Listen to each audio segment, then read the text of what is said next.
Je m'appelle Valérie Fortin, conseillère en adaptation scolaire pour le Conseil en éducation des Premières Nations. Je suis accompagnée de belles personnes aussi qui vont se présenter à leur tour sous peu. Mais avant, je voulais un peu vous parler des détails techniques et vous parler de c'est quoi le programme que nous avons créé. Donc, le programme que nous avons créé s'appelle Grandir ensemble. C'est un programme de formation où on vient vraiment parler des émotions, le développement émotionnel des enfants de l'âge de la naissance à 4 ans. On vient de finir une série pour les enfants de 4 à 8 ans. Et le fondement, c'est beaucoup dans un contexte d'attachement, basé aussi sur la neuroscience. Donc, à travers les formations, il y en a 8, donc une par mois. 3 avant-midi. On va avoir l'honneur de partager ensemble, hein, grandir ensemble. Donc, on va se donner ce temps-là de grandir ensemble parce que pour nous, vos commentaires, vos questions sont tout aussi importantes que le contenu qu'on a à vous apporter parce que c'est de cette manière-là qu'on va se nourrir ensemble. Et il y a plusieurs moyens de poser les questions, il y aura des temps dans lesquels prévu aller aux questions, aux réponses. Puis des fois, on en a, puis on ne veut pas les oublier, fait qu'on les écrit sur un papier ou vous allez pouvoir l'écrire dans la boîte de clavardage. Fait que comme ça, nous, on va les voir, puis on va pouvoir les poser euh, au fil de la présentation. Euh, Pendant la présentation théorique, généralement, on ne répond pas aux questions parce qu'on doit créer l'enregistrement aussi qui va être déposé sur YouTube. Fait que s'il y a des parties que vous n'avez pas eu la chance tu dis, ah, j'aimerais ça revenir sur ce bout-là. Tu vas pouvoir aller le réécouter. Puis, on va pouvoir aussi le repartager avec des gens qu'on pense qu'ils auraient besoin ou s'il y a des collègues qui n'étaient pas là parce que des fois, c'est difficile de trouver du remplacement, bien, ils vont pouvoir l'écouter le soir ou peu importe quand ils auront envie. Donc, c'est juste, il y a plusieurs technicalités à prendre en considération là, quand on est en ligne puis on veut créer un programme de formation comme celui-là. En fait, là, c'est aussi un 4 ans de collaboration de collaboration avec la Commission de la santé aussi, donc qui sont des partenaires à nous dans ce projet-là. Et on collabore avec eux afin de vraiment répondre à vos besoins parce que les CPE, en fait, c'est la Commission de la santé qui s'occupe des CPE. Donc, c'est vraiment avec eux, avec leurs recommandations, puis selon les besoins que vous avez pu exprimer, qu'on a créé ce beau programme-là. Donc, aujourd'hui, c'est la première. C'est le début, c'est le départ. On est très contents. Donc, avec moi, il y a Sarah aussi qui est ma complice depuis longtemps dans ce projet-là qui pourra se présenter.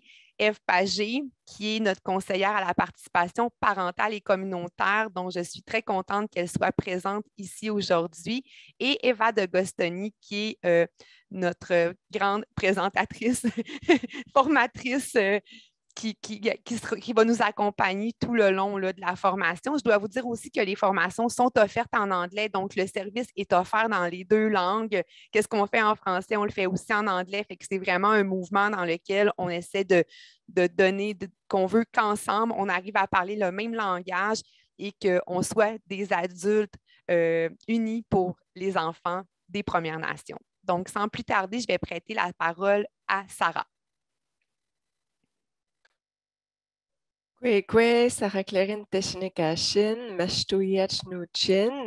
Je suis de la communauté de Mashtoyat. Je travaille au CAPN comme conseillère à la réussite langue et culture avec Valérie et j'apprends auprès de Eva depuis quelques années également. Avant, j'apprenais avec Valérie cette approche développementale, l'approche qu'on appelle aussi l'attachement. Et moi, j'amène le côté des perspectives, la vision des Premières Nations à cette approche-là. Parce que Eva va le dire, vous allez l'entendre, la répéter, on avait vraiment des façons de faire, on les a encore. Il y a eu quand même une histoire avec les Premières Nations qui nous a amené à avoir une grande brisure dans notre transmission, les pensionnats entre autres, et maintenant on a beaucoup de défis à relever. Mais On a dans notre culture, dans nos savoir-faire, dans notre savoir-être, vraiment des méthodes qui faisaient en sorte qu'on était capable de transmettre aux enfants vraiment des valeurs. On était capable de créer des individus forts, vertueux. Alors, c'est très en lien. Vous allez voir des façons de faire que Eva va parler, ça va connecter, ça va vous faire, ça va dans votre tête, vous allez sûrement vous dire à nous autres aussi, on fait ça comme ça. Et c'est là qu'on veut vous entendre parce que c'est pas moi tout seul qui pense ça, mais vos commentaires vont nous permettre vraiment d'ajouter et de valider nos hypothèses que on avait des façons de faire qui étaient très fortes chez les Premières Nations. Donc, moi, j'amène cette perspective-là, mais la culture aussi, elle est dans vos communautés, elle est présente, elle est dans votre cœur, les valeurs. Donc, je voudrais seulement faire une petite ouverture. Je la fais tout de suite ou je pense à Eva, puis je reviens avec l'ouverture, Valérie? OK, je vais enchaîner.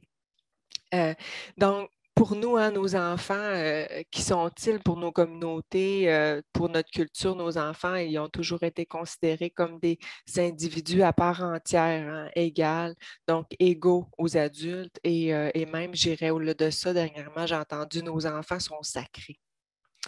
Qu'est-ce qui est bien terrible, puis on le voit là, présentement dans les médias avec la grève dans les CPE et tout ça. Donc, on dirait que dans la société, il y a quand même peu d'importance à mis à l'enseignement, à la transmission des petits-enfants qui devrait vraiment prendre une grande, grande importance. Si nos enfants sont sacrés, on devrait vraiment mettre beaucoup, beaucoup de moyens pour les élever de la meilleure façon, pour les aimer, pour les entourer, pour les encadrer, leur donner tous les outils pour grandir de façon vraiment la plus douce possible dans le respect de leur rythme.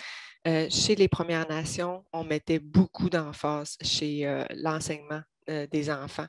J'ai demandé dernièrement à un aîné, c'est quoi pour vous autres, tu sais, c'est quoi pour toi enseigner aux enfants, prendre soin des enfants? Il me dit, moi j'avais dans ma tête, c'est un acte de dévotion, hein, il faut vraiment s'oublier, il faut prendre soin de l'autre. Puis il a dit tout simplement, c'est un acte d'amour. Donc, j'ai fait exactement. C'est un acte d'amour, prendre soin des enfants. C'est pas facile, ça nous demande beaucoup d'être challengé. Il va falloir s'oublier, comme je disais tout à l'heure, il va falloir vraiment essayer de comprendre puis se dépasser parce qu'il y a des choses qui arrivent au quotidien où, surtout quand ce ne sont pas nos enfants, on se demande mais comment ça se fait qu'il agit comme ça? Mais la formation, elle va nous donner des outils pour comprendre ça et peut-être des moyens pour changer de l'intérieur. Ah, je vais essayer quelque chose autrement.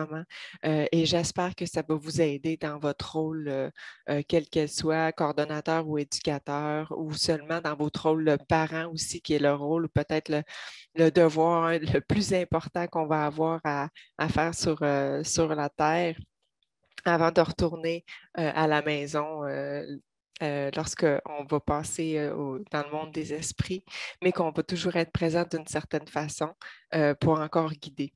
Dans notre culture, on a des mots, entre autres, qui nous lient avec nos ancêtres et avec les générations futures.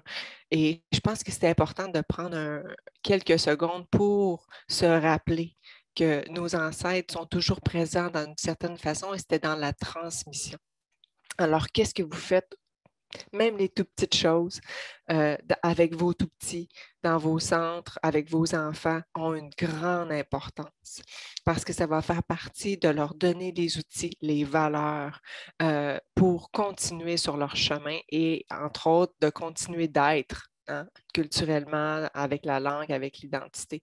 Donc, c'est très important les actes que vous avez et le mandat que vous avez en tant qu'enseignant éducateur. Et pour ça, je veux prendre juste une petite seconde pour vous remercier de toute votre implication, de vos investissements, dans les journées que c'est pas facile, dans les journées où vous n'avez pas envie de vous lever parce que vous avez aussi toute votre vie, puis toute la fatigue ou quoi que ce soit, mais que vous vous levez parce qu'il y a des enfants qui vous attendent au CPE ou à l'école. Donc, je vous remercie, puis je veux que vous sachiez que nous, et la raison pourquoi on a mis les efforts dans ce programme Grandir ensemble, c'est qu'on reconnaît l'importance de continuer de cheminer ensemble. C'est d'ailleurs la raison pourquoi le programme s'appelle Grandir ensemble.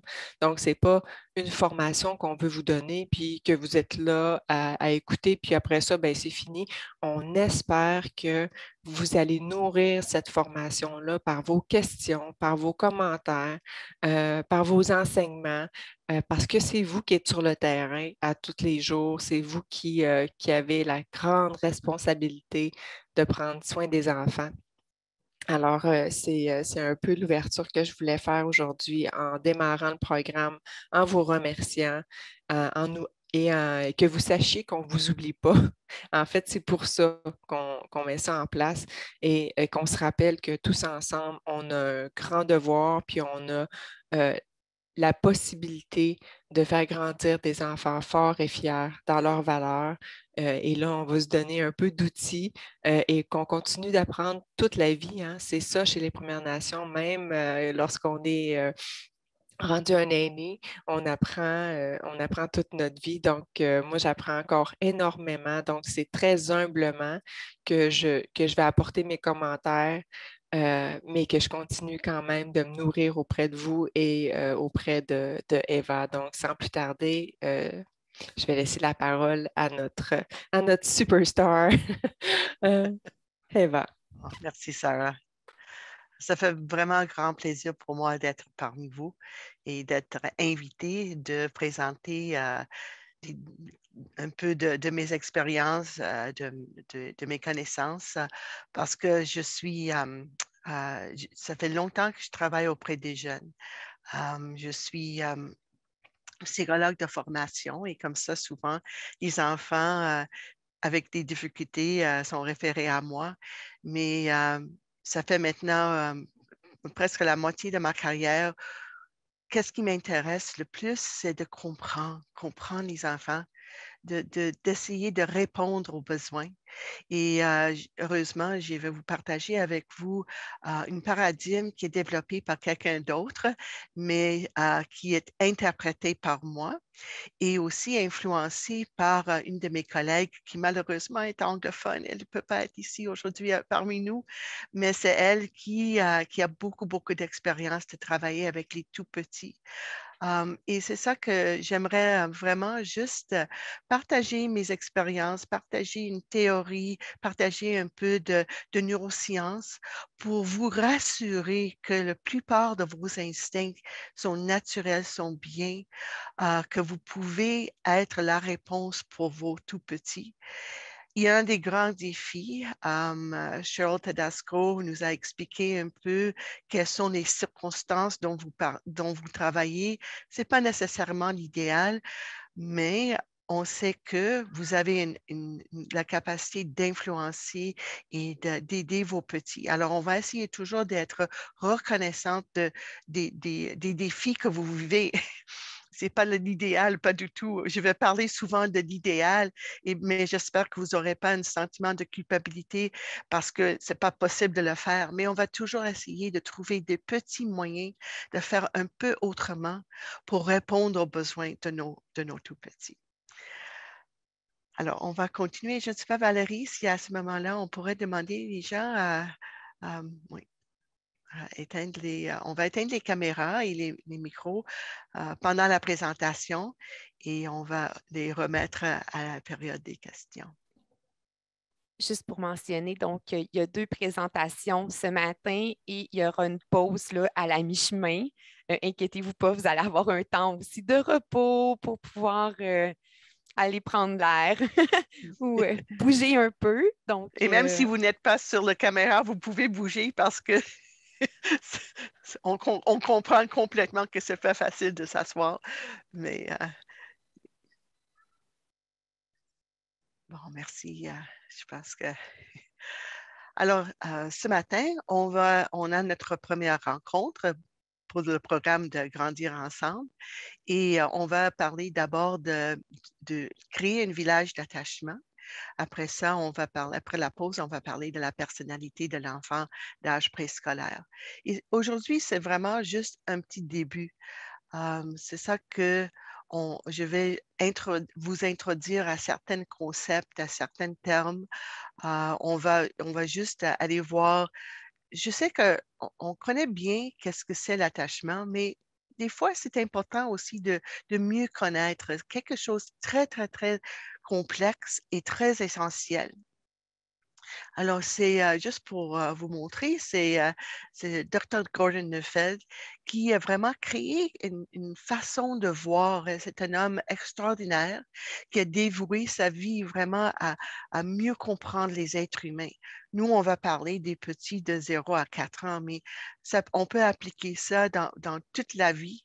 Euh, c'est quelque chose qui est comme universel, global, pour vraiment nous aider à mieux comprendre qu'est-ce qui est un être humain, de quoi un être humain a besoin.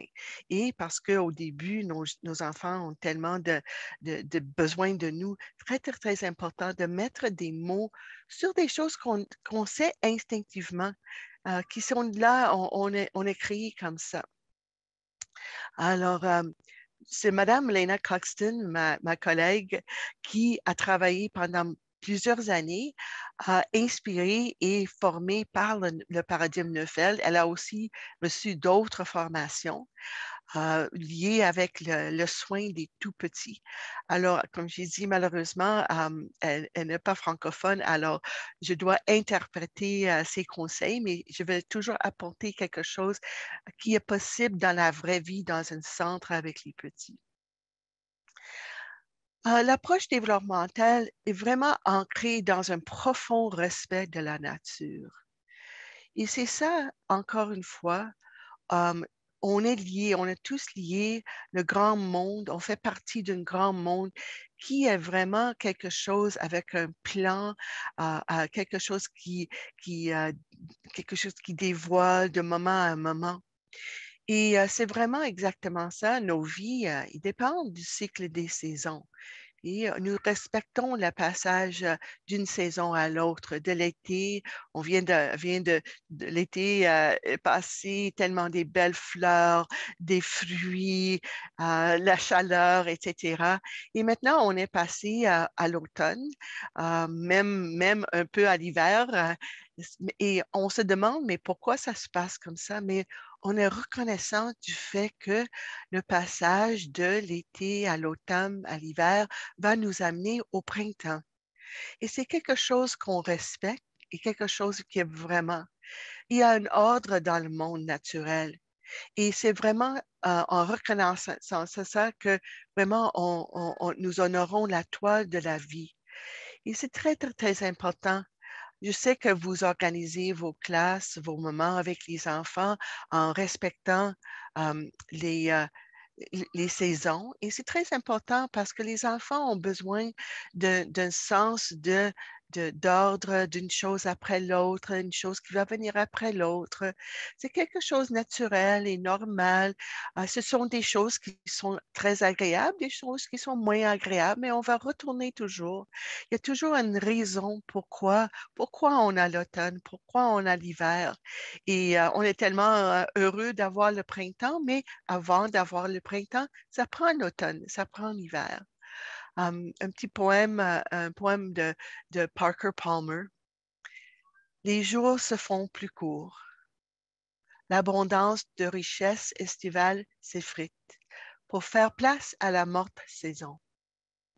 Et que fait la nature automnale face à l'inévitabilité de l'hiver?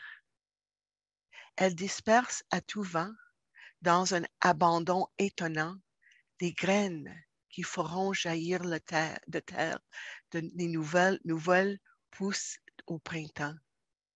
Et c'est exactement ça. Si on reflète sur les grains, et les grains qui vont être dispersés pour être prêts pour le printemps, ils sont vraiment tous différents. Ils ont toutes sortes de besoins. Et comme nos petits aussi, ils ont des grandes différences, un qui n'est pas exactement le même que l'autre. Ils ont besoin des choses pour on prend soin d'eux autres pour les faire grandir. Et on ne sait jamais non plus quelles sont les réponses que nous allons avoir qui vont répondre aux besoins. Alors, il y a plein de choses qu'on peut s'inspirer de la nature pour nous aider à mieux comprendre nos jeunes, à avoir comme un sentiment de patience, de l'ordre,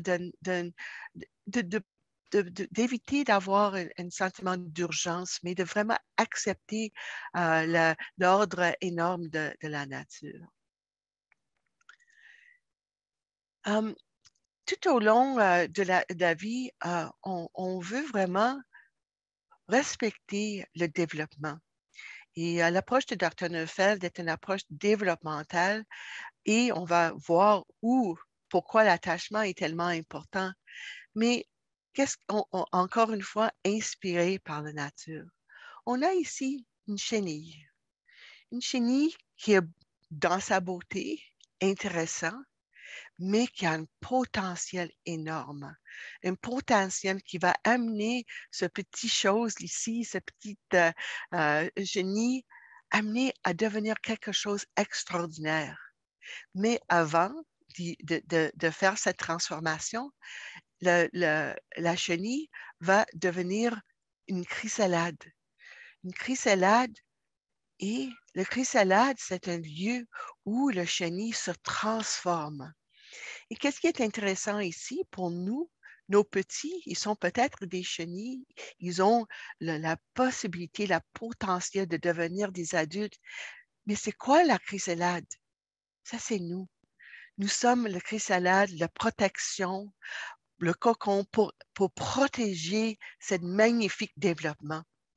Et l'enfant, le chenille, devient un beau papillon qui est complètement différent. Et ça, c'est aussi une autre chose qu'on va toujours regarder et pas oublier qu'un petit enfant est complètement différent d'un adulte. Comme le chenille est complètement différent d'un beau papillon, mais le potentiel est encore là. Mais comment pour y arriver, ça prend vraiment une protection et ça, c'est vraiment l'attachement. C'est ça que nous faisons pour protéger la vulnérabilité de l'enfant pour qu'il ait la possibilité de devenir quelque chose d'extraordinaire. Et ça prend énormément de patience. Dans la vraie vie, le développement d'une chenille, le développement dans la chrysalide peut durer environ 1 à 2 semaines, mais vraiment, ça se peut que ça prend beaucoup plus longtemps parce que les conditions ne sont pas favorables. Et la même chose pour nos petits. Il y en a certains de vos petits qui vont développer naturellement. Le développement va venir comme il faut. On peut voir de petit à petit que l'enfant devient plus grand, plus mature. Il y en a d'autres qui sont pris et qui ont besoin de la chrysalide à cause des conditions qu'il vit, à cause des conditions vécues. Alors vraiment, encore une fois, un grand respect pour les étapes de développement et l'espoir. Et ça, c'est une autre chose. Toujours l'espoir, toujours on croit en développement. Ce chenille-là, si on peut créer les conditions, si on peut améliorer les conditions, va devenir un beau papillon. Et nous, on va avoir cet espoir, on va croire au développement de nos petits, même les petits qui viennent nous chercher par des comportements qui sont un peu difficiles.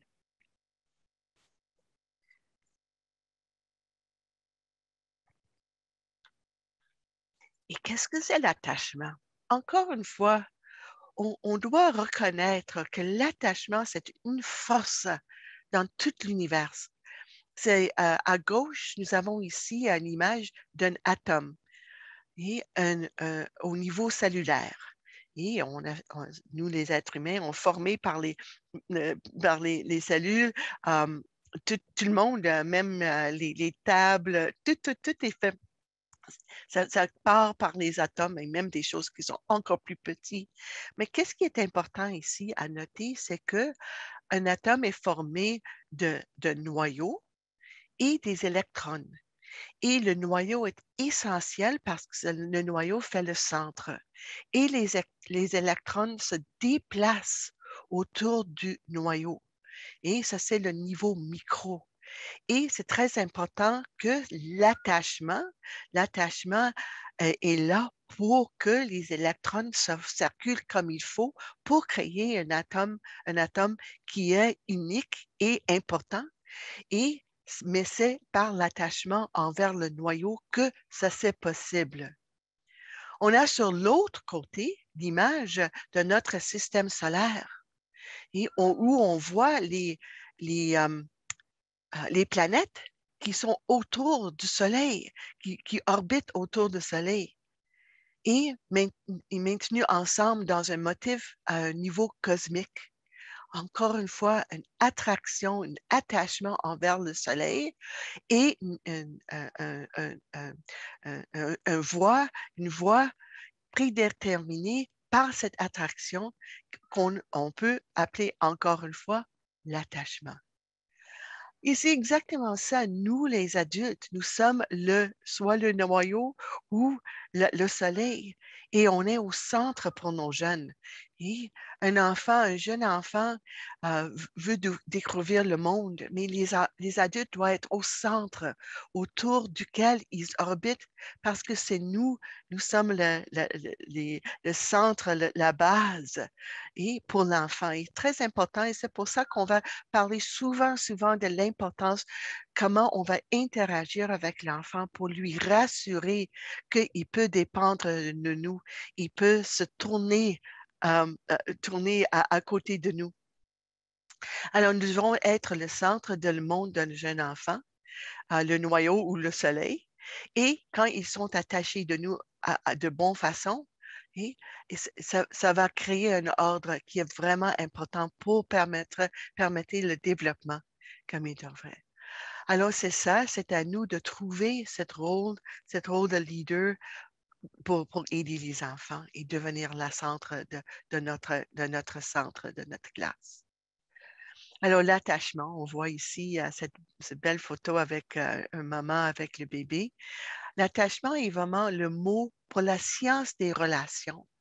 Un grand mot, quand Dr. Bowlby, il y avait un monsieur, Dr. Bowlby, qui a vraiment étudié l'importance de l'attachement parmi les jeunes enfants hospitalisés. Et puis, il a vraiment étudié plein de choses et est arrivé à la conclusion que les enfants ont tellement besoin de l'attachement. Puis, il est allé parler avec sa femme, Mme Bowlby, puis il a dit à Mme Bowlby qu'est-ce que c'est le mot que je dois utiliser pour expliquer cette interaction tellement essentielle. Et puis, il a tout expliqué ça à Mme Bowlby. Et puis, Mme Bowlby lui a regardé, mais c'est l'amour, vous parlez de l'amour. Mais malheureusement, dans les sciences, on ne peut pas utiliser le mot l'amour. Mais c'est vraiment l'attachement, c'est l'amour. Mais on va utiliser le mot l'attachement pour expliquer quelque chose de scientifique. C'est un terme pour la prédisposition humaine à vouloir être ensemble. Et parce que être ensemble, ça assure notre survie. On peut pas, parce que à cause du fait que ça fait tellement longtemps, le développement d'un être humain prend 25 ans ou plus, qu'on doit avoir une relation pour assurer ce développement qui est tellement lent. Alors, si on est en attachement, on est assuré de la survie. Et alors, c'est pour ça que c'est comme un instinct en nous qui nous amène à chercher une relation. L'attachement veut dire une pulsion ou une relation caractérisée par la poursuite et la préservation de la proximité. Et encore une fois, ce qui est important, c'est de respecter le désir d'un enfant d'être avec maman, d'être avec papa, d'être avec grand-maman, celui qui prend soin de lui. Et on sait que, parce qu'on a besoin pour vraiment faire d'autres choses, on a besoin de chercher quelqu'un d'autre pour nous aider avec le soin de nos enfants, que on doit créer des conditions, et on va parler de ça en quelques minutes, comment on peut vraiment aider un enfant qui a ce désir profond d'être avec nous. Alors, c'est quoi notre rôle? Mais notre rôle, c'est de vraiment aller chercher l'enfant, d'engager l'enfant dans cette relation. Ici, on voit Mme Coxton, on voit Léna, qui est en train de vraiment engager le petit dans le centre où elle travaillait. Souvent, ils utilisaient le chant, les chansons pour attirer l'attention de l'enfant. Et ici, on voit l'enfant qui est vraiment attiré vers Mme Cluxton. Alors, c'est une danse entre l'enfant et la personne qui en prend soin. Et des fois, c'est une danse qui est assez facile. Nous avons plusieurs de nos jeunes qui viennent et qui sont facilement attachés à nous. Il y en a d'autres pour qui c'est un petit grand défi.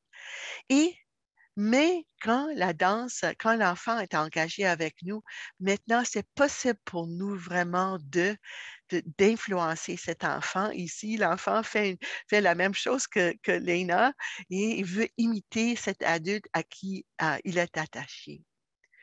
Alors, un enfant attaché se sent en sécurité.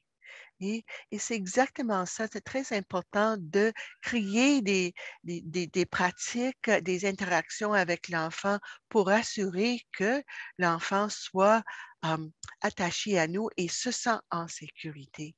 Et ça va prendre du temps. Encore une fois, des fois, on a des jeunes qui ont tellement besoin de nous et je sais, avec peut-être le nombre de petits qui sont avec vous, ce n'est pas nécessairement possible, mais Léna a parlé d'un petit et quand elle était formée par le paradigme, elle a bien compris que ce petit avait besoin d'elle pendant 3 jours. L'enfant, elle voulait juste être dans ses bras. Pas facile de s'occuper des autres enfants quand, quand on a un petit dans nos bras, mais elle a pris les 3 jours pour vraiment rassurer cet enfant-là. Et après 3 jours, l'enfant était rassuré. Oui, c'est elle qui va prendre soin de moi. Mais qu'est-ce qui est important ici, c'est de comprendre que mettre l'enfant en sécurité, c'est pour créer les conditions où l'enfant pourrait se développer comme il faut. Et la façon de développer, c'est vraiment le jeu. Et quand l'enfant se sent en sécurité, il ou elle est libéré pour s'engager dans le jeu. Le jeu est le moyen où le développement se produit. Et les enfants ne peuvent pas participer à un vrai jeu à moins de se sentir en sécurité. L'intéressant ici, c'est que ça ne prend pas grand-chose. On pense qu'on aura peut-être besoin d'un grand nombre de jouets. Mais qu'est-ce qui est intéressant, c'est le moment que l'enfant est libéré, se sent en sécurité, il va trouver des choses pour s'engager ici. Et dans le centre de l'ENA, ils ont souvent un coin où se trouvent que des bottes, des mitaines, des chapeaux, des sacs à main.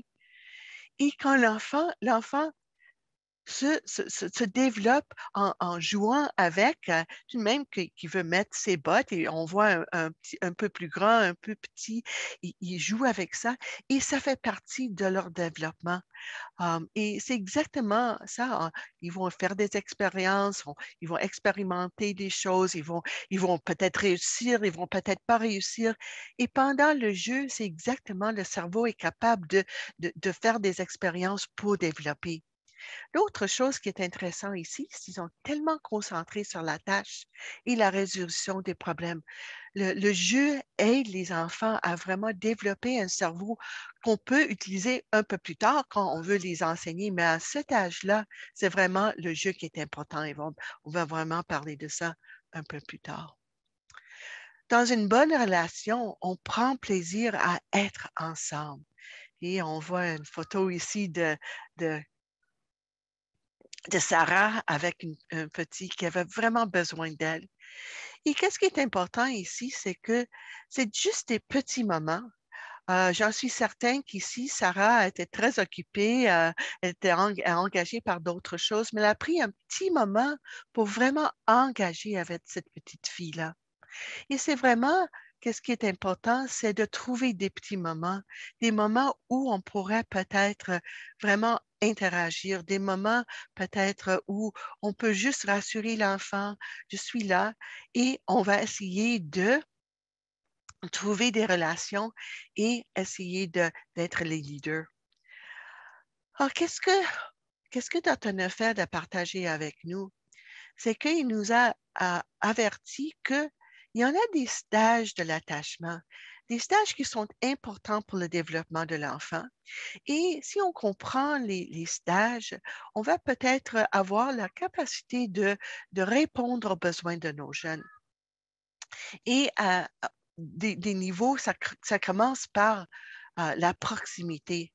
Et c'est ça qui est peut-être un peu un défi parce que l'enfant veut être avec ses parents, avec la personne qui prend soin de lui. Et peut-être, et c'est pour ça que dans nos garderies, que souvent les enfants, ils veulent être avec nous, jusqu'à côté de nous, collés à nous. Et ici, on voit un petit qui est à côté d'un adulte qui fait quelque chose et c'est ça. C'est la notion d'une base solide qui fait référence au rôle joué par le principal intervenant. On essaie d'offrir à l'enfant la proximité, le réconfort qu'il recherche. Et c'est très important parce que vraiment, avant l'âge d'une an et demi, c'est l'enfant qui vraiment, il nous donne les signes pour venir être à côté de lui, mais c'est pas facile pour lui de venir nous chercher. À l'âge de 18 mois, heureusement, il est capable de marcher et de venir à côté de nous. Et c'est pour ça que, tout de même que ce n'est pas nécessairement toujours possible de répondre aux besoins d'un enfant parce qu'on a d'autres jeunes à qui on doit partager notre attention, mais de choses toujours être conscient que ce désir d'être à côté de nous, ça fait partie de ces instincts d'attachement. Et c'est ça exactement, c'est pas que qu'on pourrait avoir la capacité de toujours répondre, mais la bienveillance qu'on a en nous, que cet enfant qui pleure, c'est parce qu'il a besoin de nous. Ça fait partie de ses instincts d'attachement. Alors, la façon dont on répond à cet enfant, tout de même que c'est peut-être pas aussi bien que nous, on veut le faire, c'est ça qui est important, de comprendre c'est un besoin inné en lui. On a aussi, quand l'enfant est un peu plus grand, vers l'âge de 2 ans à 3 ans, quand il est à côté de nous, maintenant, il va nous imiter. Et qu'est-ce qui est intéressant, c'est que c'est une façon de tolérer un peu de séparation. Vous allez voir que les enfants, pendant leur jeu, vont faire des choses pour imiter leurs parents, pour imiter les adultes dans leur vie, pour imiter les grands-mamans, les grands-papas, peut-être mettre un petit foulard et parce que quand je mets mon foulard que grand-maman porte, c'est parce que maintenant, je me souviens de grand-maman. Grand-maman est à côté de moi avec le fait que je fais la même chose que grand-maman. Alors, c'est très important d'avoir cette capacité d'imiter. Mais l'autre chose qui était très important aussi, c'est qu'en imitant, c'est comme ça que l'enfant se familiarise avec le monde. Et encore plus essentiel, l'enfant, en imitant, est capable maintenant d'apprendre à parler, apprendre notre langue. Parce qu'avant l'âge, quand l'enfant est tout petit, elle est capable de faire tous les sons de toutes les langues. Mais avec ce désir d'imiter les personnes à qui ils sont attachés, maintenant, ils vont imiter nos sons, nos façons de dire des choses. Et c'est pour ça, encore une fois, c'est tellement important que les enfants vont orienter envers les adultes.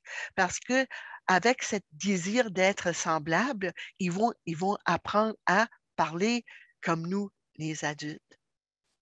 Et la troisième et quatrième niveau qui sont un peu liés, c'est le sentiment d'appartenance. Est-ce que je fais partie de votre village? Est-ce qu'on est ensemble? Et aussi un sentiment d'importance. Encore une fois, c'est juste des petits moments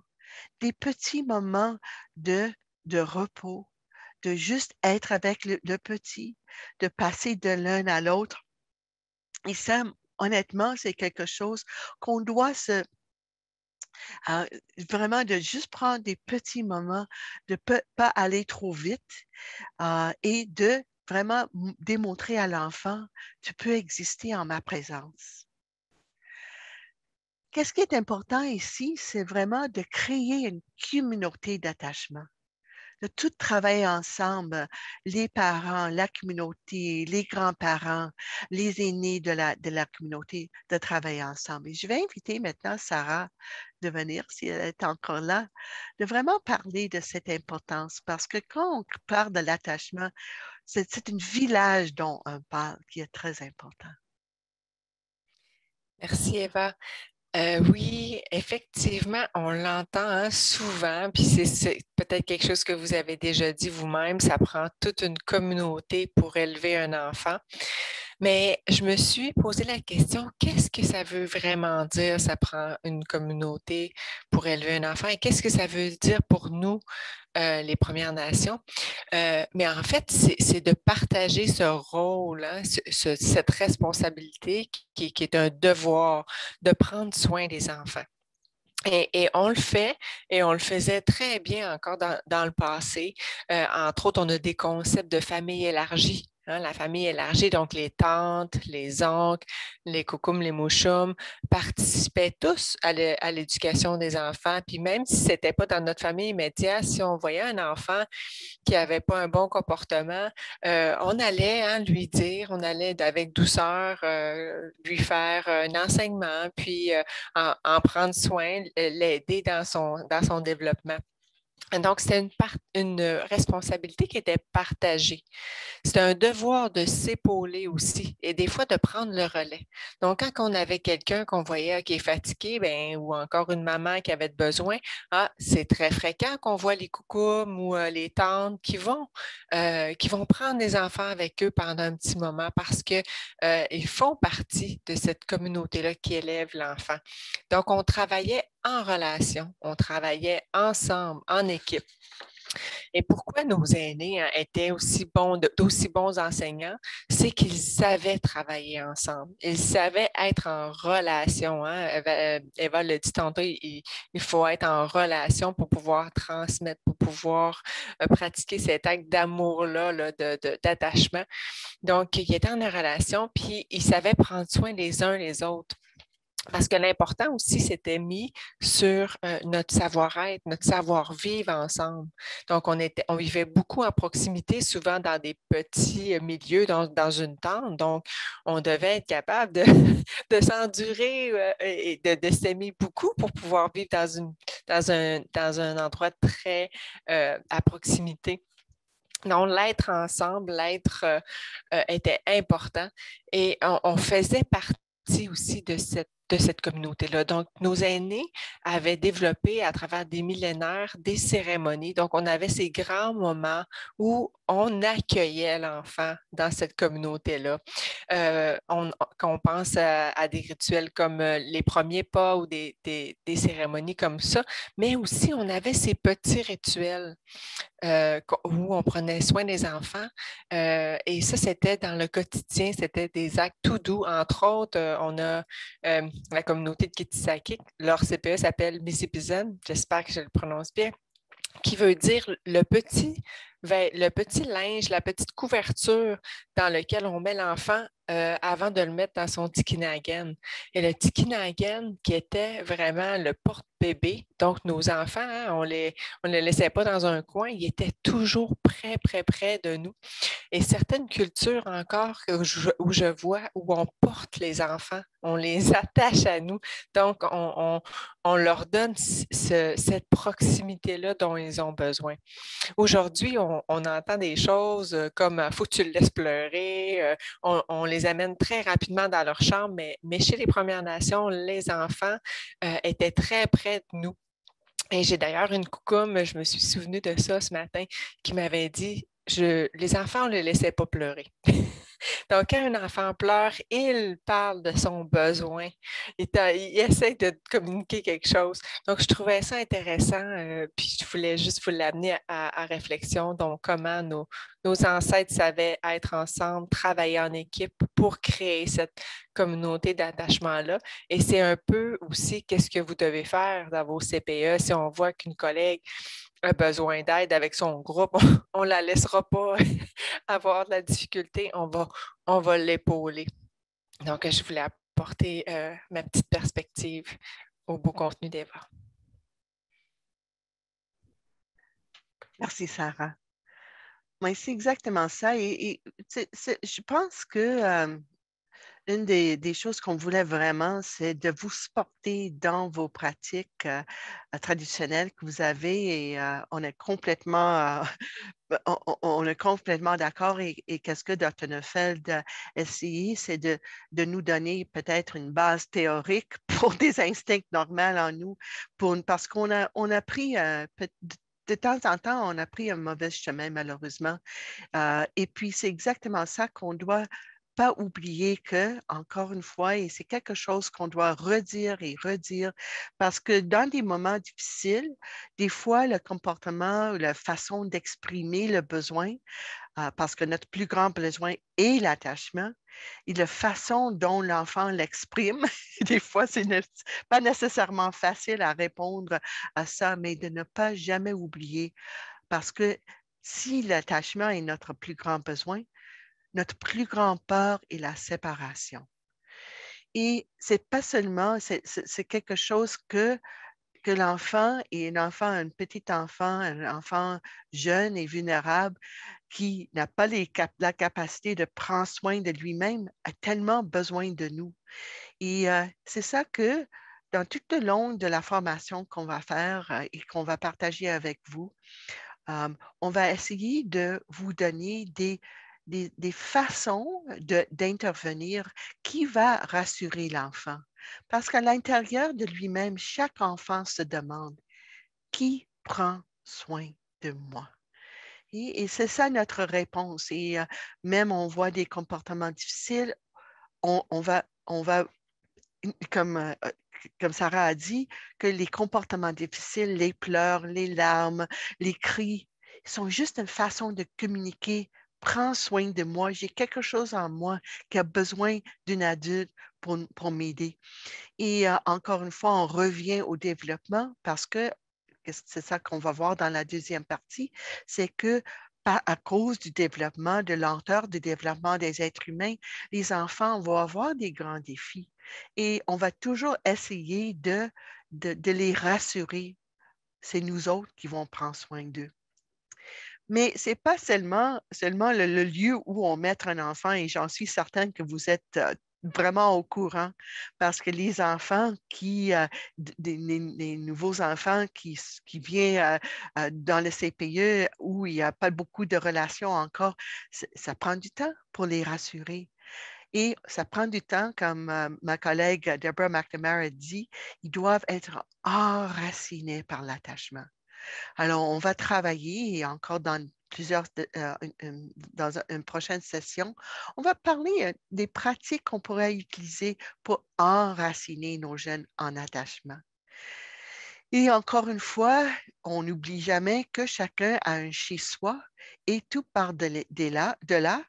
Et c'est exactement ça, les familles sont tellement importantes, la relation avec les familles, c'est toujours, toujours très important. Alors, qu'est-ce qu'on va faire? C'est on va essayer de trouver des pratiques qui vont nous aider à faire partie de ce village. Peut-être dans vos petites communautés, c'est beaucoup plus facile que dans la ville où les enfants sont plutôt, ils sont moins liés avec les gens. J'en suis certaine que dans vos villages, dans vos communautés, vous connaissez assez bien peut-être les enfants, mais il ne faut pas oublier non plus que la relation peut changer un peu. Alors, dans le centre, l'enfant doit attacher à nous dans notre rôle dans le centre. Alors, c'est toujours important de activement tisser les liens entre la famille, les éducateurs, les intervenants. Alors, faire des visites, parler ensemble. Et qu'est-ce qui est quelque chose que j'ai appris de Dr. Neufeld, c'est que le lien entre les adultes, c'est par ce lien-là que l'enfant va s'attacher à nous. Une des pratiques qu'on utilise souvent, c'est que quand un parent vient, un gardien, quelqu'un qui prend soin d'un enfant vient dans notre centre ou dans notre école ou même dans notre maison, que on est prédisposé des fois d'aller tout de suite parler à l'enfant. Mais il ne faut pas oublier qu'un enfant doit être rassuré que la personne qui prend soin de lui, ses parents, vont accepter nous, l'autre personne, c'est un peu un étranger, dans le village d'attachement.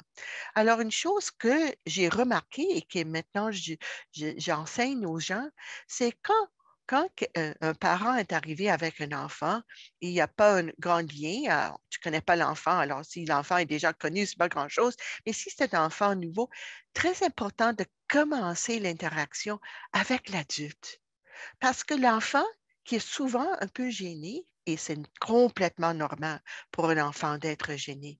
C'est normal pour l'enfant de se mettre en arrière de l'adulte, des parents, et regarder le parent, nous regarder. Qu'est-ce qui se passe ici? Est-ce que maman est contente avec cette personne-là? Et parce que je suis attachée à maman, je vais suivre cette relation et on va passer la relation envers l'autre adulte. Alors, c'est très important et même chaque matin, parce qu'il ne faut pas oublier non plus que nos petits, tout de même que à, à- à 5 heures le soir, ils étaient très attachés à nous, même ils ne voulaient même pas sortir avec maman parce qu'on va parler des caractéristiques des petits de moins de 5 ans. Mais on sait que l'enfant est attaché à moi. Mais le lendemain, pour un petit enfant, toutes les heures entre sont longues pour eux autres. Alors, chaque matin, si on veut re-engager les instincts d'attachement, ça commence par parler aux adultes et petit à petit, parler à l'enfant. Alors, c'est comme créer ce village et le village est créé entre les adultes et ça va passer de l'enfant envers d'autres adultes. Alors, c'est très important de ne pas oublier. On va parler de ça un peu plus tard. Si c'est possible, et puis je pense que Cheryl Tedesco a parlé de ça, que dans certains des centres, si on a la possibilité, on a aussi la pratique d'avoir des visites au centre avant que l'enfant est placé avec vous, ou aussi des visites pour habituer l'enfant au centre, ou peut-être des jours un peu plus courts. Parce que l'enfant, encore une fois, ça prend du temps pour enraciner l'enfant dans l'attachement avec les adultes. Et si c'est possible, et souvent, malheureusement, des fois, ce n'est pas possible, mais si c'est possible, de petit à petit habituer l'enfant à nos pratiques, à nos façons de faire et à notre environnement, le fait qu'il y a plusieurs enfants, il y a plein de choses. Et une chose que Alaina m'a vraiment avertie, c'est que pour nous, c'est facile de faire des changements, mais pour un enfant qui est en train de découvrir le monde, s'il y a trop de changements, ils sont tellement dérangés. J'en suis certaine que vous avez déjà remarqué parmi certaines de vos jeunes qu'ils ont l'air un peu comme perdus. Ils voient partout, etc. Et ça, c'est quelque chose, ils sont en train de découvrir le monde. Alors, si c'est possible de petit à petit les aider à découvrir le monde magnifique de vos centres, parce que vous créez un environnement très accueillant, très chaleureux, et ça prend du temps pour l'enfant de vraiment avoir cette capacité de vivre avec vous autres, parmi vous autres. Il y a aussi des moments de communication entre parents celui gardien et le centre qui sont très importants. J'en suis certain que vous avez peut-être des moments après l'accueil que peut-être l'adulte est capable de vous dire « Oh, il n'a pas bien dormi, il n'a pas bien mangé ce matin, etc. » Sinon, peut-être vous avez des moyens parce que j'imagine, je peux m'imaginer s'il y a 2, 3 ou 4 enfants qui arrivent en même temps, qu'on n'aurait peut-être pas le temps de toujours parler avec tous les parents, mais est-ce qu'il y a un moyen où le parent pourrait communiquer avec vous pour expliquer un peu qu'est-ce qui s'est passé avec le jeune pour mieux comprendre ses besoins? Même chose pour nous, pour vous, quand vous travaillez toute la journée avec un jeune, pour peut-être partager un peu, et c'est ça que Cheryl a dit, dans certains des centres, c'est possible d'avoir une petite communication pour expliquer comment l'enfant, est-ce que l'enfant a bien mangé, est-ce qu'il a bien dormi pendant la journée ou est-ce qu'il a eu des difficultés. Et en effet, la plus grande communication entre le centre, entre les éducateurs, les éducatrices et les parents, c'est de mieux comprendre qu'est-ce qui se passe chez cet enfant-là.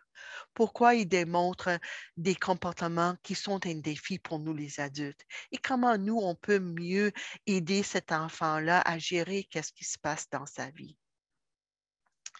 Et juste une autre petite chose que j'aimerais bien partager avec vous, encore une fois, que j'ai appris de Léna, c'est que dans les moments de soins, et dans les petits moments, parce que vous devez changer les couches, aider l'enfant à s'habiller, aider l'enfant à manger, il y a toutes d'autres choses, laver ses mains, boire de l'eau, tous les petits gestes, toutes les petites interactions.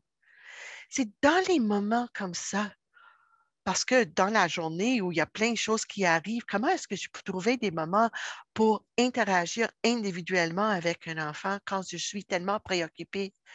Mais qu'est-ce que Léna a appris et puis qu'est-ce qu'elle a implémenté, c'est que c'est dans le moment, au lieu de se penser, d'avoir le pensée que je vais changer vite la couche pour avoir un moment avec l'enfant, je vais, pendant que je change de couche, je vais être avec l'enfant.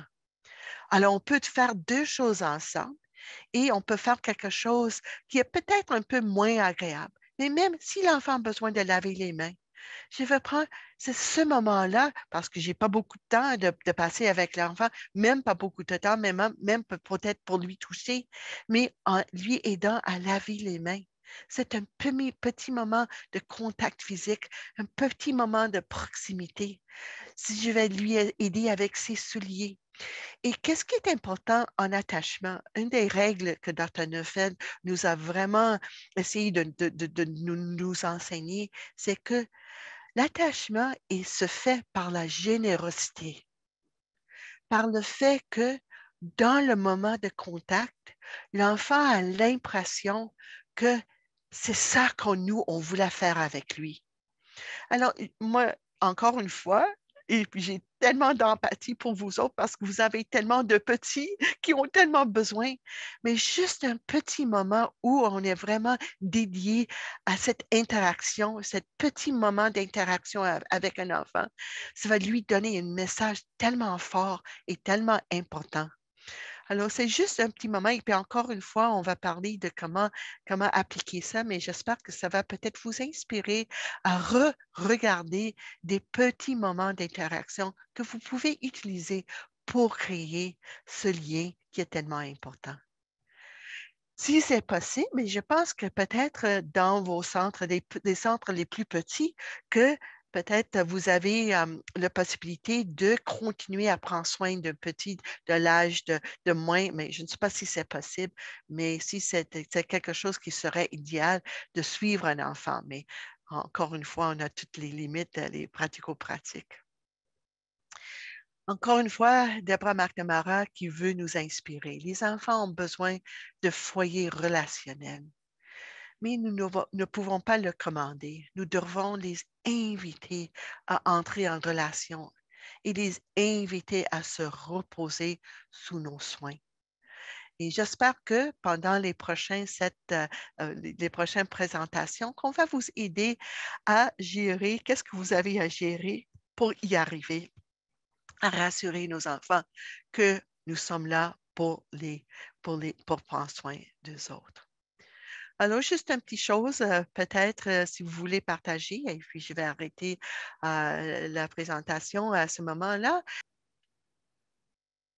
Alors, la deuxième partie, on va parler de la personnalité de l'enfant d'âge préscolaire. Et c'est tellement important de comprendre nos jeunes, de les vraiment les comprendre comment ils sont. Alors, on les connaît assez bien, on les connaît qu'ils sont curieux et joyeux et charmants. Ça, c'est facile. Et j'adore les photos, ce sont des photos partagées par le FNEC et aussi par des parents qui nous ont donné la permission de partager les photos de leurs enfants. Puis on les connaît. C'est facile d'aimer un enfant qui est comme ça.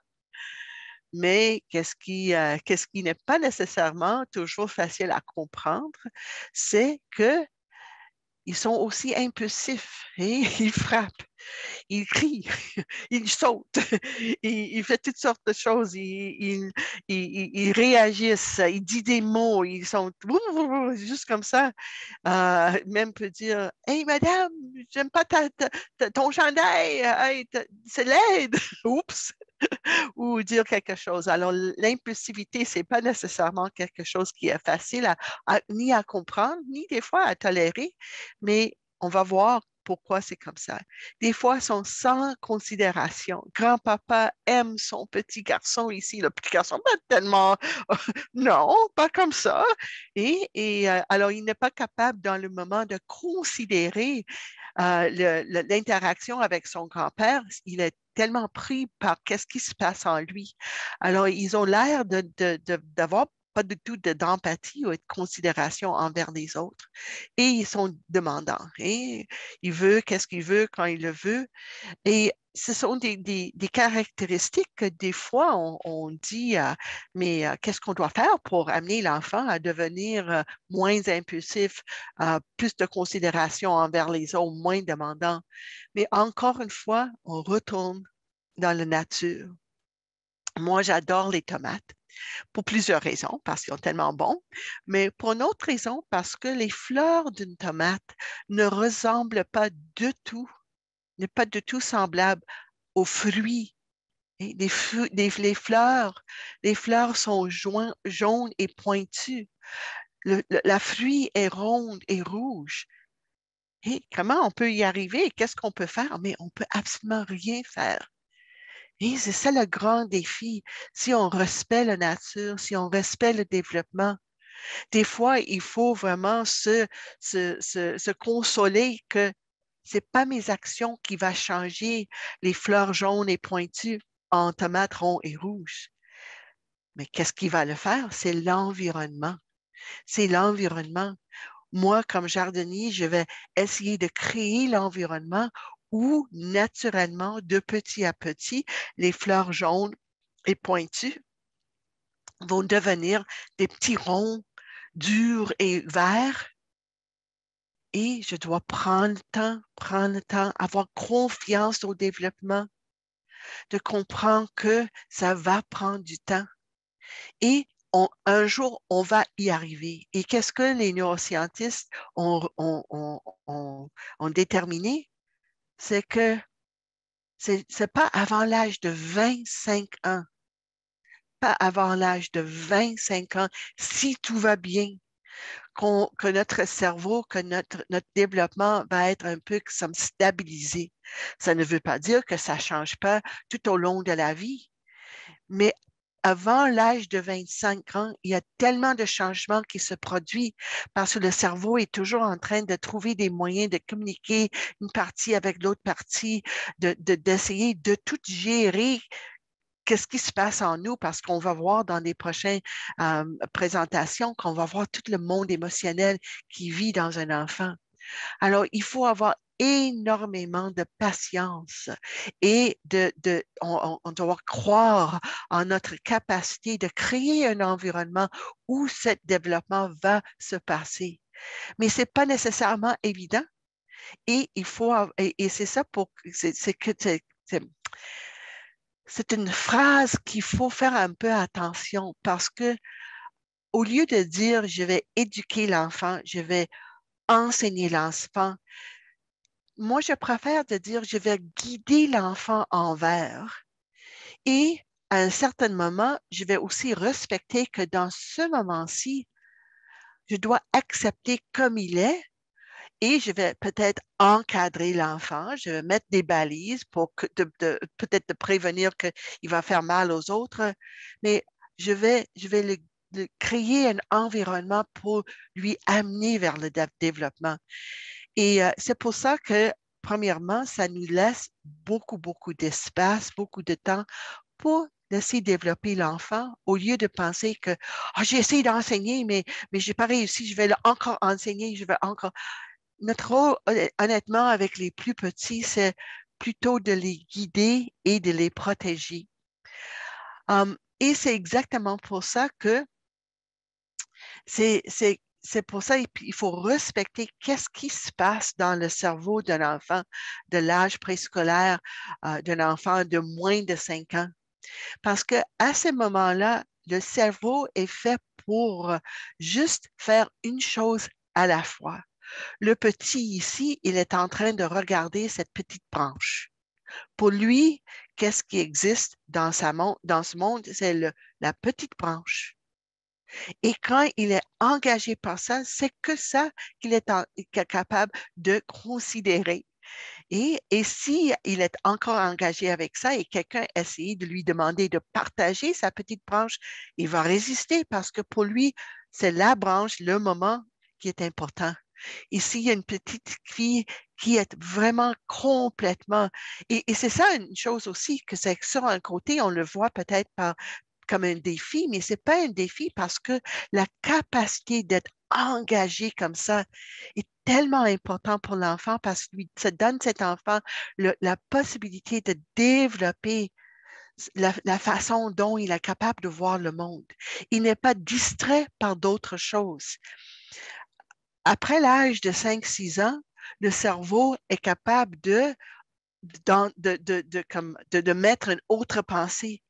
Mais c'est après 5-6 ans du développement, à l'âge de 3 ans, 2 ans, 3 ans, 4 ans, très important pour l'enfant d'avoir des moments où il est vraiment comme, je ne sais pas si c'est le mot en français, immersé et vraiment là-dedans.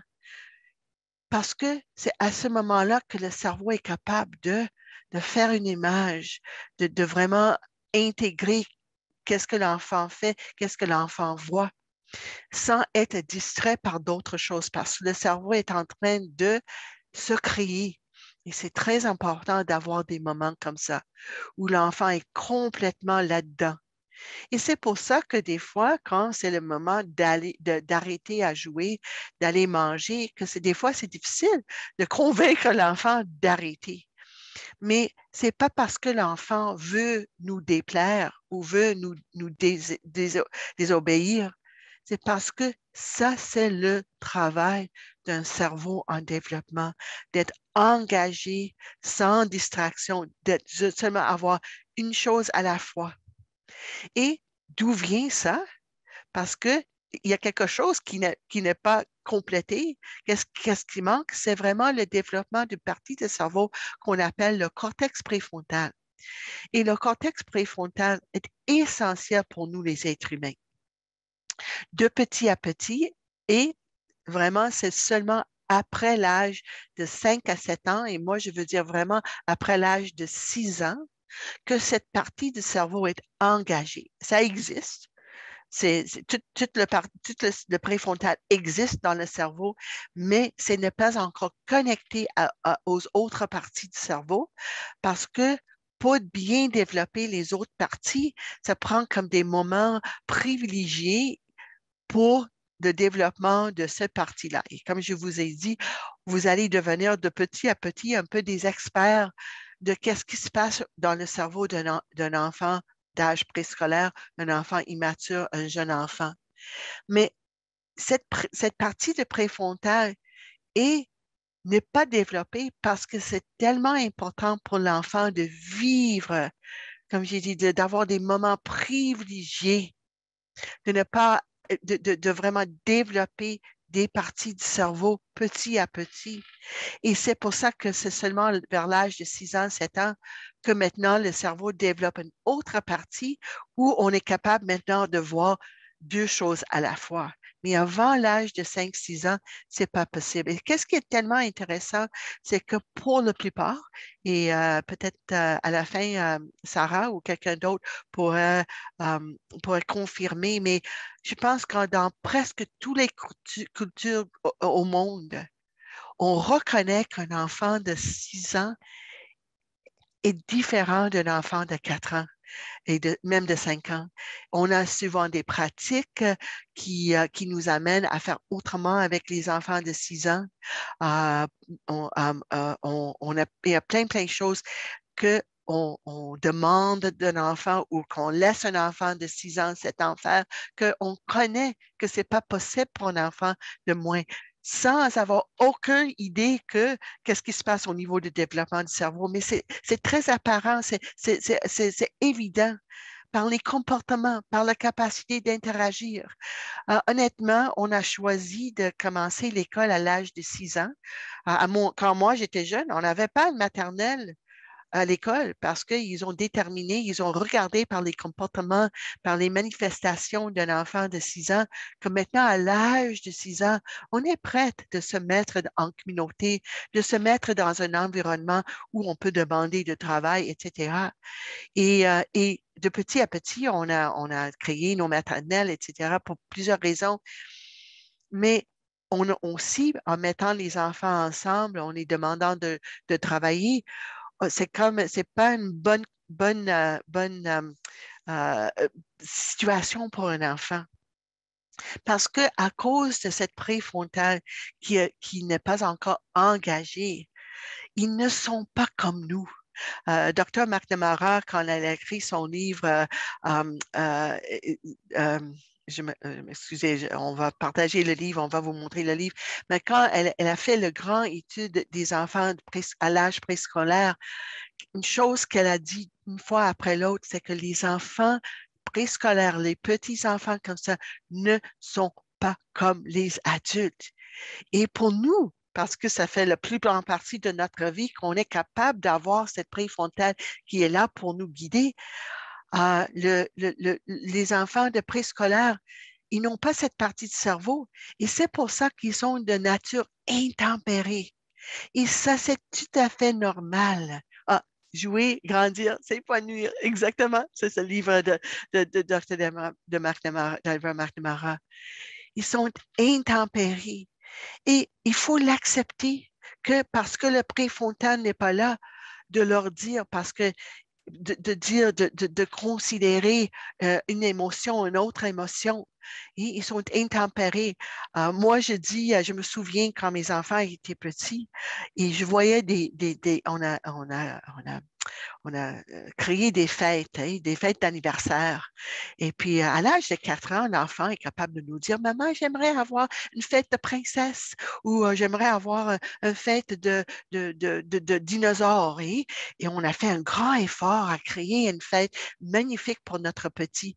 Et chaque fois, parce que parmi mes amis, on a fait tout à peu près la même chose, et chaque fois, au début de la journée, la petite de 4 ans était tellement en état de joie. Et c'est magnifique, maman, la plus grande la meilleure journée de ma vie. Et après 2 heures, il y a quelque chose qui s'est passé. L'enfant tombe en larmes. C'est la pire journée de ma vie. On a passé tellement de temps à créer quelque chose tellement agréable pour notre enfant et c'est la pire journée de leur vie. Ils ne sont pas comme nous. Ils sont intempérés parce que le préfrontal peut juste rester dans l'émotion de la tristesse ou l'émotion de la frustration. On peut dire une pensée à la fois, mais aussi une émotion à la fois. Et alors, il ne peut pas considérer une autre chose. Alors, ils sont intempérés. Ils sont aussi inconsidérés. Ils n'ont pas la considération dans leur relation parce que Qu'est-ce que pour eux autres est juste? Ça, c'est l'équité. Hein? Qu'est-ce qui est bien pour moi doit être bien pour tout le monde. Il ne peut pas considérer l'autre personne parce que le cerveau est en développement de leur propre identité, de la reconnaissance de leurs propres émotions. Et c'est pour ça qu'au début de la journée, la petite de 4 ans est en état de joie, une joie pure presque, et pas affectée par le fait que peut-être quelque chose va arriver. Non, dans le moment, la meilleure journée de ma vie. Et 2 heures plus tard, la pire journée de ma vie. Parce que sans le vécu d'une émotion pure, on ne peut pas plus tard mélanger les émotions. Et la considération, c'est que je vais mélanger mon état émotionnel avec la considération à quelqu'un d'autre. Mais sans le préfrontal qui est activé, ce n'est pas possible. Et ce n'est pas quelque chose qu'on veut précipiter. C'est ça l'important parce que souvent, les gens reviennent à moi. Mais Eva, comment on peut enseigner à un enfant de devenir plus considéré, moins intempéré, plus tempéré? Comment on peut amener l'enfant de l'âge 3 ans, 4 ans, même 5 ans, d'avoir des sentiments mitigés? Euh, la partage, ça prend des sentiments mitigés parce que la partage, ça veut dire il y a quelque chose que moi, je veux jouer avec le petit camion. Ça me plaît. Et avec le partage, je dois penser à mon ami à qui je veux plaire pour qu'on garde notre amitié. On- Si l'enfant est fini avec le jeu, avec son camion, il est très, très, très capable de dire, hey, prends le camion. Parce que le désir de prendre soin d'autres, le désir d'empathie, la bienveillance est présent déjà dans un enfant de 2 ans, même 2 ans. Ils ont fait une petite expérience avec les petits de 18 mois, de 20 mois, où ils ont créé une situation où le petit pouvait aider à quelqu'un d'autre. Et le petit de 20 mois, et j'en suis certain que vous avez remarqué ça, ils ont aidé l'autre. Sauf que le moment qu'il y a quelque chose qui dérange le petit de 20 mois, il va arrêter d'aider l'autre et maintenant se préoccuper de lui-même, qui est 100% naturel. Et il faut respecter ce niveau de développement. C'est vraiment, les gens, souvent, ils disent, mais est-ce qu'il y en a des programmes d'habilité sociale qu'on peut enseigner? Non, non. On peut guider, on peut modeler, on peut parler d'eux pour les amener de petit à petit, mais qu'est-ce qui est important de ne pas trop demander? Parce qu'à un certain moment, même un enfant de 3 ans, 4 ans, si il n'est pas dans un moment où il est capable de considérer l'autre et on lui dit, mais qu'est-ce que tu penses que l'autre enfant, il vit? Il va nous regarder, mais pourquoi tu parles de l'autre enfant? C'est moi qui est l'important. À l'âge de 7 ans, de 8 ans, si l'enfant a bien développé, mais tout de même qui est préoccupé par ses propres pensées, il peut au moins considérer l'autre. Mais un enfant de 2 ans, 3 ans, 4 ans, la capacité du cerveau n'est pas là. C'est très important de respecter ça, de comprendre ça et de ne pas avoir le désir de changer trop vite cet aspect du développement. Hein. Et aussi, ils ont vraiment une grande difficulté avec la séparation. Et encore une fois, il faut vraiment respecter ça et comprendre ça. Et c'est une chose que peut-être vous avez eu l'expérience, c'est que d'une journée à l'autre, cette expérience de séparation va être différente. Ça se peut que l'enfant, euh, lundi, c'est difficile pour lui de se séparer de ses parents, hein, parce qu'ils ont passé 2, 3 jours ensemble. L'enfant veut rester avec maman. Honnêtement, encore une fois, c'est nécessaire pour cette séparation parce que les parents doivent aller travailler, ils sont pressés, etc., etc. Alors, on comprend qu'il y a des moments où il n'y a rien à faire sauf que vivre la séparation. Mais il faut respecter cette peur de séparation, cette grande chose qui vit dans l'enfant. Et parce que malheureusement, et j'espère que ce n'est pas quelque chose que vous avez, mais j'ai entendu parler de certaines centres ou certains endroits où il dit, mais il faut laisser pleurer l'enfant parce qu'il doit accepter que la séparation est normale.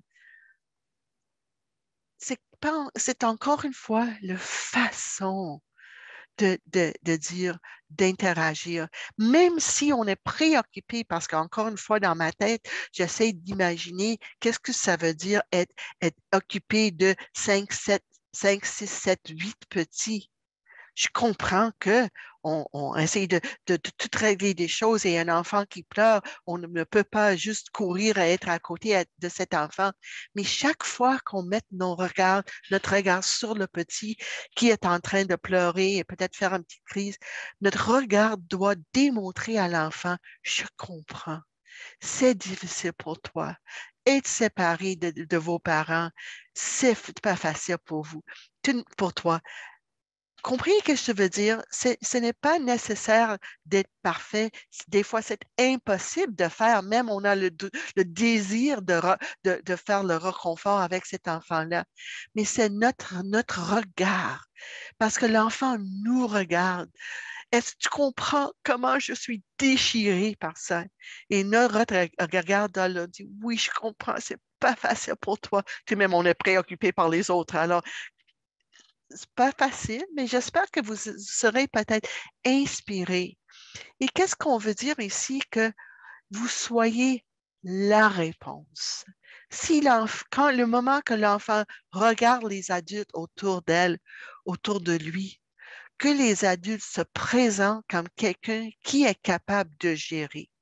Et encore une fois, j'ai beaucoup, beaucoup de respect pour vous, pour les intervenants, pour les éducateurs, les éducatrices, euh, parce que vous avez souvent la capacité qui est vraiment géniale d'être comme un peu dérangé en dessous, un peu comme un canard qui fait comme ça, mais vous donnez l'impression d'être correct, de tout regarder ça. Et parmi les intervenants qui sont plus jeunes, moi, je dirais, ça, c'est quelque chose que vous devez peut-être pratiquer si ça vient pas normalement, normal pour vous autres. Et c'est ça, c'est quelque chose que ma fille m'a expliqué parce qu'il y avait un moment, c'était dans sa jeunesse, quand je n'étais pas informée par le paradigme, quand j'ai essayé de faire mon mieux avec mes enfants, et puis à un certain moment, ma fille avait des problèmes au niveau médical, elle avait un problème de sa santé, et malheureusement, à ce moment-là, je n'étais pas toujours bien informée que je ne dois pas partager euh, ma détresse avec mon enfant. Et elle m'a dit, maman, quand tu as parlé de ça, j'avais tellement peur parce que je pensais que même toi, tu n'étais pas capable de trouver une solution.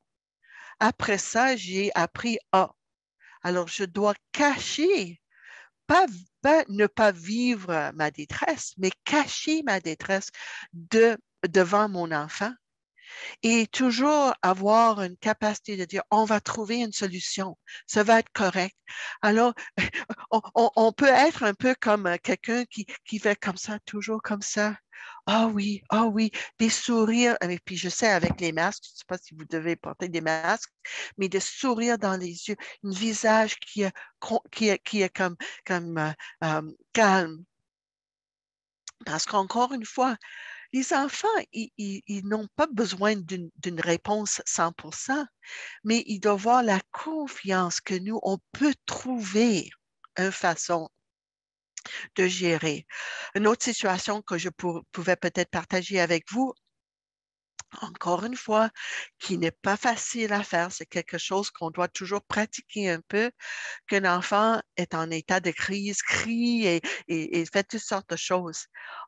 en dedans de nous, on se demande qu'est-ce que je peux faire pour arrêter ça, comment je peux gérer ça, je veux protéger les autres. Il y a plein de choses qui roulent dans nos têtes. Moi, vous voyez, j'ai un visage très, très expressif, alors vous voyez qu'est-ce qui se passe en moi. Mais qu'est-ce qu'on doit faire, c'est essayer de minimiser le visage et essayer tout de même qu'on gère la crise, de regarder les autres. Encore toujours, c'est le regard. Ça va être correct. Le non-verbal, on dit que la communication entre êtres humains, c'est 85% non-verbal. Ce n'est pas les mots qui sont importants, c'est la façon de faire. Alors souvent, on doit comme faire une petite réflexion. Qu'est-ce qui se passe au niveau de mon visage? Est-ce que je donne l'air de calme? Parce que souvent, les gens me disent, mais un enfant qui tombe souvent en crise, etc., etc., les autres enfants, ils vont être dérangés, absolument. Mais si les enfants sont attachés à nous, s'ils nous regardent pour voir qu'est-ce qui se passe ici, est-ce que vous êtes correct? Et si on est capable de les rassurer non-verbalement et gérer la crise, ça va minimiser l'impact. Il y a toujours un impact. Ça ne veut pas dire, mais il y a toujours un impact. Alors, notre rôle comme adulte, c'est vraiment de créer les conditions pour les amener à grandir. Et qu'est-ce qu'on veut vraiment faire pendant les sessions qu'on va vous enseigner, les autres sessions qui vont être peut-être un peu plus remplies de l'information, c'est que quelles sont des pratiques qu'on peut privilégier qui vont créer des conditions. Et on va aussi essayer de vous expliquer pourquoi il y a certaines choses qui arrivent. Comment on peut faire autrement pour minimiser des réactions émotionnelles chez les enfants, mais tout de même accepter les réactions émotionnelles. Alors, il y a toute une démarche à faire et ça va être, on va essayer de travailler avec vous pour trouver des moyens réalistes dans vos centres et dans vos situations. De temps en temps, ça va prendre peut-être d'autres intervenants pour vous aider avec certains enfants, parce que malheureusement, il y en a aussi certaines qui viennent chez vous pour qui le centre est essentiel, parce que c'est parmi vous autres que l'enfant trouve le repos, trouve les conditions pour développer, mais ils vont apporter un état émotionnel chez vous dans vos centres. Alors, c'est une chose qu'on veut et on sait que dans la session qu'on avait pour les anglophones, il y avait plusieurs intervenants au niveau administratif qui sont venus pour entendre la présentation et on espère qu'ils vont être inspirés de peut-être aller chercher des sous pour créer des circonstances pour vous aider à supporter les enfants qui sont dans le plus grand difficulté. Qu'est-ce qu'on veut ici? C'est qu'on veut essayer de mettre ensemble des instincts qui vivent en nous. Tous les êtres humains ont des instincts de dépendre, de laisser l'autre prendre soin de nous. Et c'est lié avec le désir de chercher de l'aide. Et c'est très important. Alors, vous voyez ça parmi la plupart de vos jeunes. Ils vont venir vous chercher de l'aide et ils vont, Madame, et Marie, Sophie, José, ils vont demander de l'aide. Ils vont nous regarder avec un visage ouvert. Aide-moi, j'ai besoin de toi. Ça, c'est l'idéal. Parce que si c'est facile pour eux autres de démontrer qu'ils ont besoin de nous, ça va être facile pour nous avec nos grands instincts et on peut appeler ça les instincts alpha. Ce sont les instincts qui sont ancrés en nous, qui sont là qui nous amènent à offrir de l'aide à un enfant. Et c'est naturel, c'est complètement naturel. Et si l'enfant nous laisse lui aider, ça c'est quand les deux instincts arrivent ensemble, jouent ensemble, ça, on appelle ça la bonne relation. Comme j'ai dit, malheureusement, il y a certaines de nos jeunes pour qui ce n'est pas facile de dépendre de nous. C'est pas facile de nous les aider. Et on va consacrer toute une formation sur qu'est-ce qui se passe chez un enfant qui nous rejette, qui nous repousse, qui nous dit « j'ai pas besoin de toi », etc. Alors, encore une fois, c'est pas parce que vous n'avez pas fait les bonnes choses pour accueillir cet enfant que vous n'avez pas fait des bonnes choses pour répondre à ses besoins, mais l'enfant apporte quelque chose aussi. Et c'est encore une fois qu'il faut reconnaître. Et moi, j'adore cette photo ici parce que je vois plein de choses. Premièrement, je vois une forêt naturelle développé une forêt. Il n'y avait pas un jardinier pour laisser pousser les plantes. Les plantes ont trouvé un moyen de pousser comme il fallait. Et, je vois des enfants entourés par la nature, qui est tellement important pour eux autres. On va parler de l'importance de sortir, mais ils ont fait tellement d'expériences que dans la nature, soit l'été, l'automne, l'hiver, être dehors, être en plein air, être libre de plein de choses est tellement important pour le développement de l'enfant. Qu'est-ce que je vois aussi, autre ici? Je vois des enfants qui sont engagés, qui regardent quelque chose, et la petite avec le casque rose, elle voit quelque chose. Elle est complètement prise par ça. Et c'est tellement intéressant pour elle. Et l'autre voit quelque chose d'autre.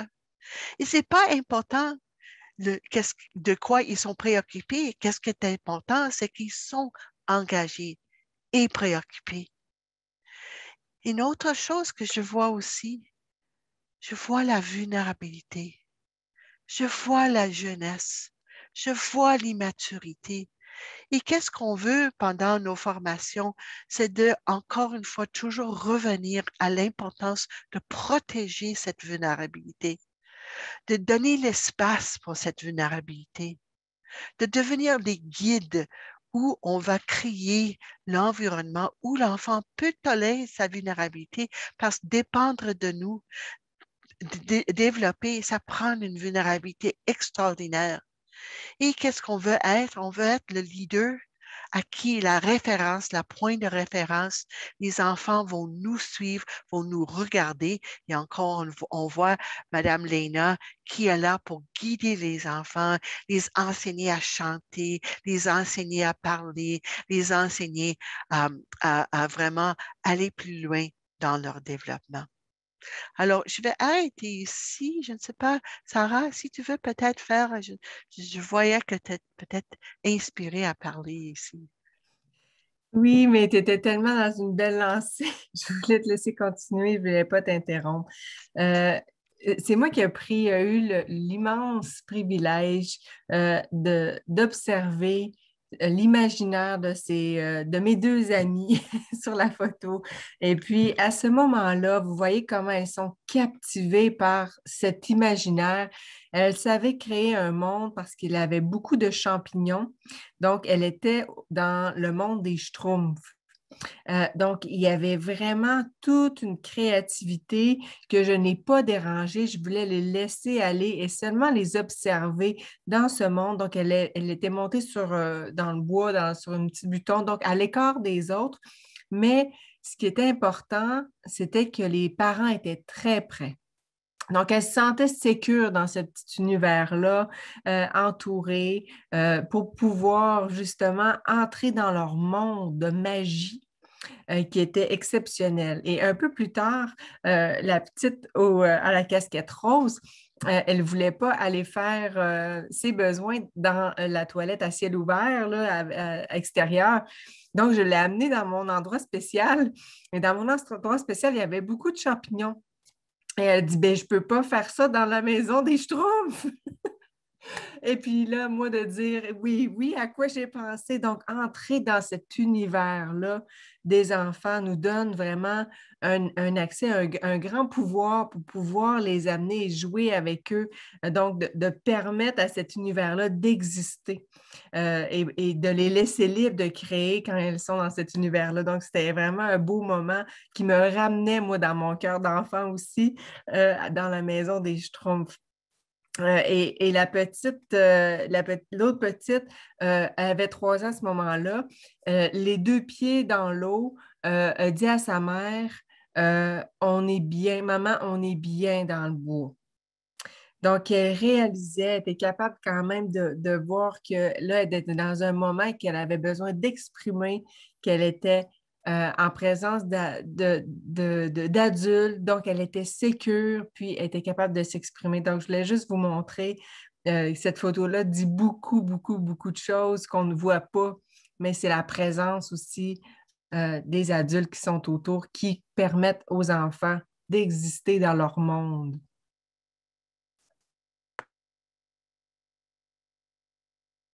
De plus en plus, et c'est vraiment par l'enseignement de Léna aussi, de quelqu'un qui a passé de jour après jour après jour en présence des petits, de vraiment avoir le respect du développement. Et c'est pas, honnêtement, comme j'ai dit, et puis je pense que Valérie a dit ça un peu plus tôt, c'est que essayer de pas trop planifier pendant la journée, de vraiment laisser un espace pour que l'enfant entre dans ce monde de monde. Et c'est pas grand-chose, on n'a pas besoin de grand-chose.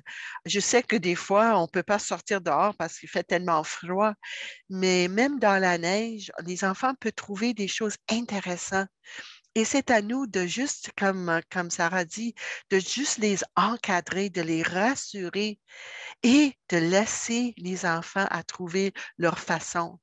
Le temps pour vraiment enseigner les choses, c'est beaucoup, beaucoup plus vers l'âge de 5-6 ans. Qu'est-ce qu'ils ont déterminé dans plusieurs pays?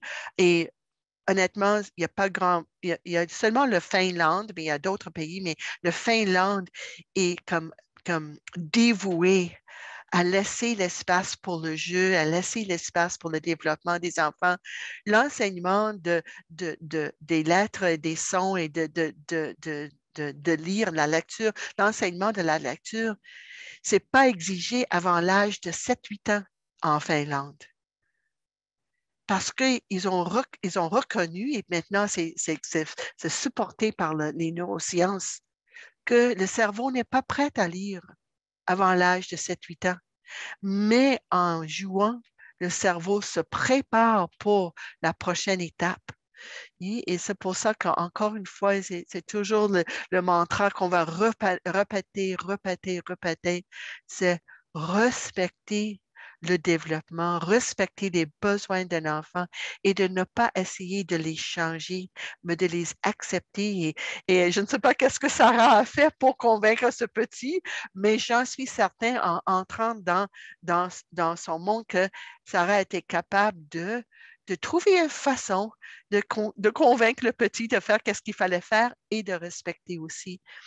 Pas aller trop vite, aller lentement, beaucoup de patience. C'est ça pour moi de plus en plus l'important de cette approche et de comment on doit interagir avec les jeunes.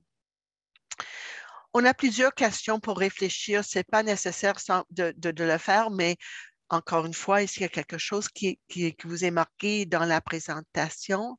Et juste une autre chose, et on va essayer de revenir là-dessus à chaque fois, parce que souvent, on va présenter des choses et vous allez vous dire, ah, c'est pas possible pour moi de faire ça. Mais on va essayer de décortiquer ça un peu. Est-ce qu'il y a certains éléments, juste une petite chose qui pourrait être utile dans votre travail? Est-ce qu'il y a un petit changement, un très petit changement? Et je suis content qu'il y ait une équipe qui sont là, mais peut-être des équipes qui vont regarder les enregistrements. Qu'est-ce que nous, on peut faire? Juste un petit changement pour créer cet environnement. Et je constate où je suis dans mon travail, ce que j'aimerais accomplir, comme j'aimerais être, un petit objectif concret que je peux peut-être faire. Et encore une fois, on a plein de bonnes intentions, mais pas nécessairement la capacité. Pour moi, honnêtement, j'ai pas beaucoup de patience et de petit à petit, des petits moments où on peut juste faire un petit peu autrement. Et je suis aussi fière du progrès. Alors, parce que souvent, les gens me disent, mais Eva, je me sens tellement coupable, on n'est pas capable de tout. Oh, c'est pas pour moi. Non, non, non. Juste des petits changements et les enfants vont les remarquer aussi. Juste des petits changements. Alors, ça, on va partager avec vous et peut-être on va revenir ça un autre jour, mais je vais arrêter le partage parce que, oh, juste une petite chose, c'est exactement, on va grandir ensemble. Et on va aussi accorder à nous autres la permission de ne pas être toujours parfait et de faire des changements de petit à petit.